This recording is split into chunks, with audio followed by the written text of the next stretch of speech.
Okay, we're continuing with number 18, dealing with acceptance sampling. So again, with one method of a procedure called acceptance sampling, a sample of items is randomly selected without replacement, and the entire batch is accepted if every item in the sample is okay. So we have 810 airport scales. 102 of those are defective. So that means we have 708 that are not defective. So remember, we want every item in the sample to be okay or not defective. So if 4 of the scales are randomly selected and tested, what is the probability that the entire batch will be accepted? And is this scheme likely to detect a large number of defects? Okay, so we want to see the probability of getting 4 scales that are not defective out of the 810. So, and we're not replacing, so 708 out of 810 is the probability the first one's not defective. And so on the next one, it would be 707 out of 809. The third one, it would be 706 out of 808. And then on the fourth one, it would be 705 out of 807. So I need my calculator to multiply this. So 708 divided by 810 equals times 707 divided by 809 equals times 706 divided by 808 equals times 705 divided by 807 equals, and I'm getting 0.583. So that makes it pretty likely, well above the 0.05, very likely that they'll be accepted. Likely to accept batch.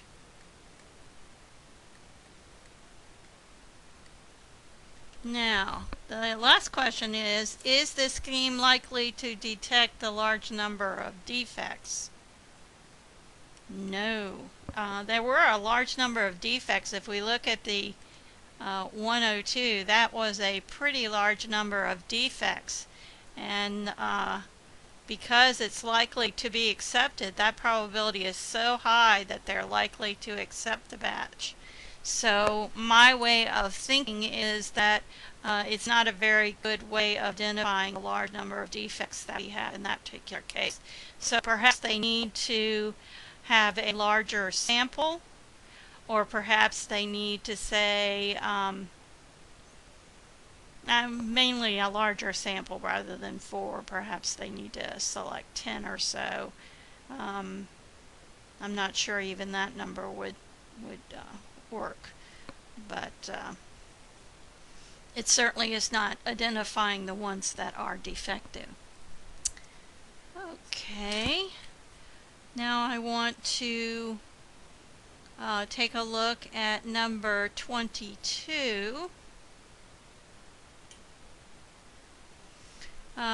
On the next page, it says, assume that Google Incorporated hires employees on different business days of the week, Monday through Friday, with equal likelihood. If 2 different employees are randomly selected, what is the probability that they were both hired on a Monday? So they're only using business days of the week, so it would be 1 out of 25. Which would be 0.04. Okay, so that's part A. If 2 different employees are randomly selected, what is the probability that the day they were both hired on the same day of the week? Okay, so this is the probability for both being hired on Monday. Probability for both being hired on Tuesday would be the same, for Wednesday would be the same, for Thursday would be the same, and for Friday would be the same. So we have 5 days, all with a probability of 0.04, so that gives us 0.2 or 0.20.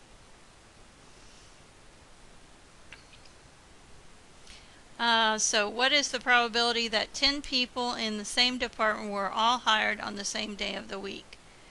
So we would want to take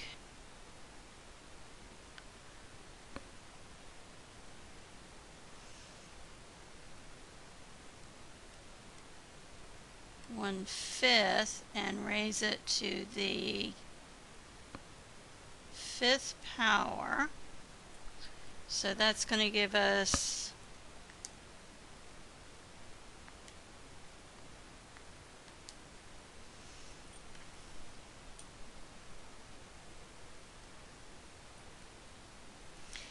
and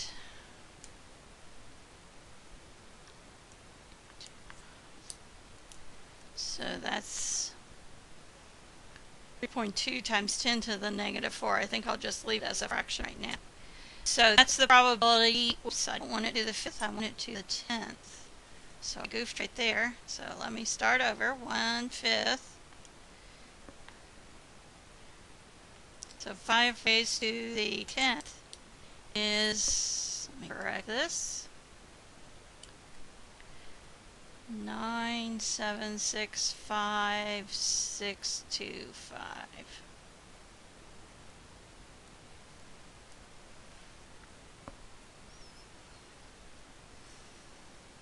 And we're going to need to multiply that by 5 like we did in part B. So let's see what we get. 5 divided by 9765625. I'm getting 5.12 to the -7 times 10 to the -7, so that's going to be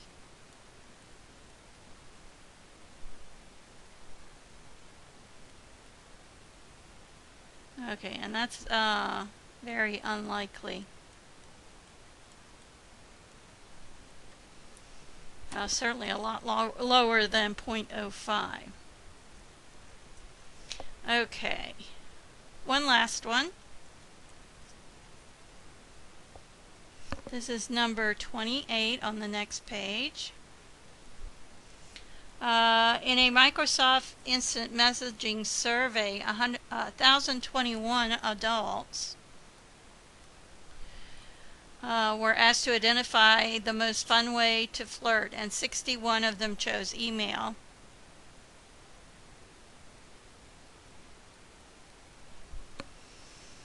Okay, if one of the surveyed adults randomly selected, what is the probability that this person chose something other than email? So again, we need to take our 1,021 minus the 61, and we get 960. So out of 1,021 would be your answer.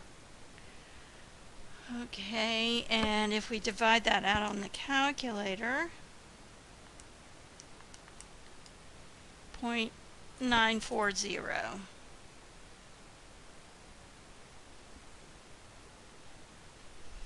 Okay, in part B, if 40 of the different subjects are randomly selected without replacement, what is the probability that each of them chose something other than email?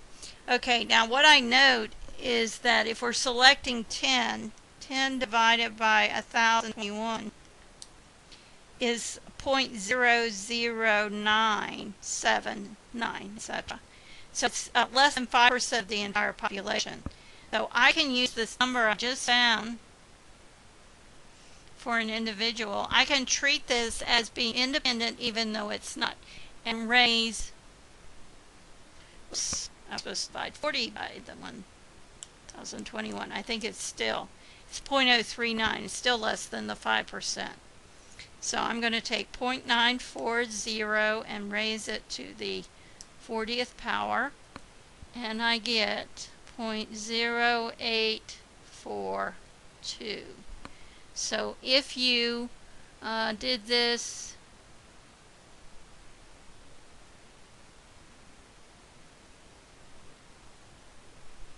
okay, you chose 40. Well, what is the probability that each of them chose? Okay. Alright, so the book is getting a slightly different figure. 0.94 raised to the 40th. Okay, I'm still getting what I got.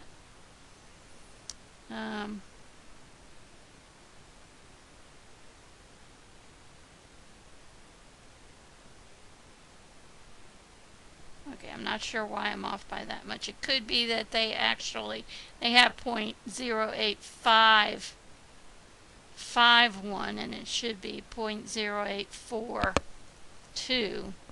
Could be they just made an error, or it could be they calculated it the other way even though they said they didn't. Okay, so I believe that's the correct answer there.